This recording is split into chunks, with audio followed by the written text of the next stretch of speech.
स्वागत है सबका मेरी कक्षा सब पढ़ो में। आज की कक्षा में हम करेंगे एकार्थी प्रतीत होने वाले शब्द। एकार्थी प्रतीत होने वाले शब्द का मतलब है वे शब्द जो सुनने में हमें एक जैसे लगते हैं या उनका अर्थ हमें एक जैसा प्रतीत होता है, लेकिन उनके अर्थ में अंतर होता है। तो आज का पहला शब्द है अभिनंदन और स्वागत। अभिनंदन, स्वागत। तो बोलने में और बोल के हमारे मन में दोनों के लिए एक ही अर्थ आते हैं, लेकिन दोनों में अंतर होता है। तो पहला है अभिनंदन।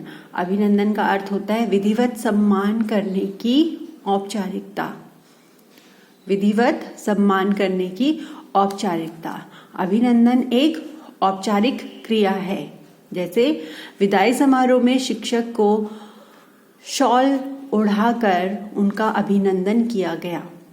विदाई समारोह में शिक्षक को शॉल ओढ़ाकर उनका अभिनंदन किया गया। इसी प्रकार स्वागत है किसी के आने पर किया गया आदर सत्कार। जब हमारे घर में कोई भी आता है तो उनके आने का आदर सत्कार, उसे स्वागत कहते हैं। स्वागत में कोई औपचारिकता नहीं होती है। तो इसका वाक्य प्रयोग किया है, रानी ने मेहमानों का स्वागत किया। रानी ने मेहमानों का स्वागत किया। आगे का शब्द है अनिवार्य, आवश्यक।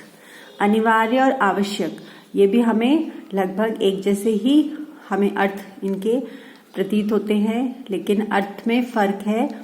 अनिवार्य का मतलब होता है जिसके बिना कार्य संभव ना हो। जिसके बिना कार्य संभव ना हो। जैसे वाक्य प्रयोग किया गया है, जीवन के लिए जल अनिवार्य है। यानी अगर जल नहीं है तो जीवन भी बिल्कुल नहीं होगा। तो यह अनिवार्य है। आवश्यक यानी जरूरी।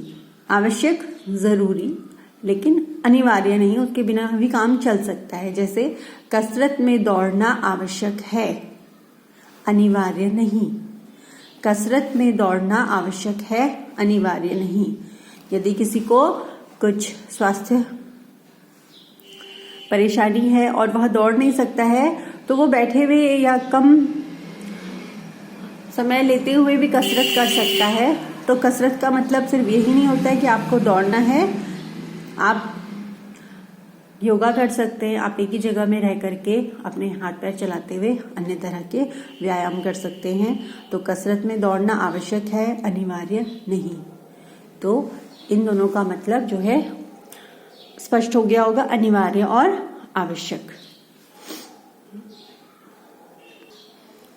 अब आगे के शब्द हैं अभिमान, अहंकार।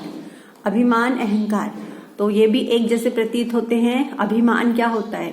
श्रेष्ठता के आधार पर स्वयं को बड़ा समझना। श्रेष्ठता के आधार पर स्वयं को बड़ा समझना, तो ये अभिमान कहलाता है। तो यहाँ पर जो है हम वाक्य पढ़ेंगे, हम भारतीयों को अपने सैनिकों पर अभिमान है। तो श्रेष्ठता के आधार पर हम अपने सैनिकों को सर्वश्रेष्ठ मानते हैं। तो हम ये लिख सकते हैं अभिमान पूर्वक, हम भारतीयों को अपने सैनिकों पर अभिमान है। फिर है अहंकार।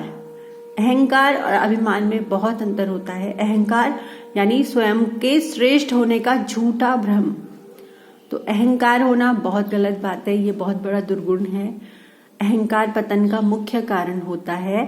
इसका वाक्य यह है, वाक्य प्रयोग में अहंकार पतन का मुख्य कारण होता है। तो यदि अगर हमारे अंदर अहंकार भर जाए तो हमें हर चीज छोटी दिखाई देगी और सिर्फ हम अपने को बड़ा मानेंगे। तो अहंकारी जो होते हैं उनका पतन शीघ्र होता ही होता है। फिर है आज्ञा, अनुमति। आज्ञा, अनुमति। आज्ञा का मतलब होता है बड़ों द्वारा छोटों को कुछ करने को कहना। जब हमारे बड़े हमसे कुछ कहते हैं तो वो आज्ञा होती है। तो हमें अपने से बड़ों की आज्ञा का पालन करना चाहिए। और इसमें वाक्य बनाया है, पिता की आज्ञा से श्री राम वनवास के लिए गए थे। पिता की आज्ञा से श्री राम वनवास के लिए गए थे। अब दूसरा शब्द है अनुमति। अनुमति किसी कार्य के लिए सहमति। तो इसमें है सुषमा अनुमति लेकर माँ के घर से अपने घर आ गई। सुषमा अनुमति लेकर माँ के घर से अपने घर आ गई।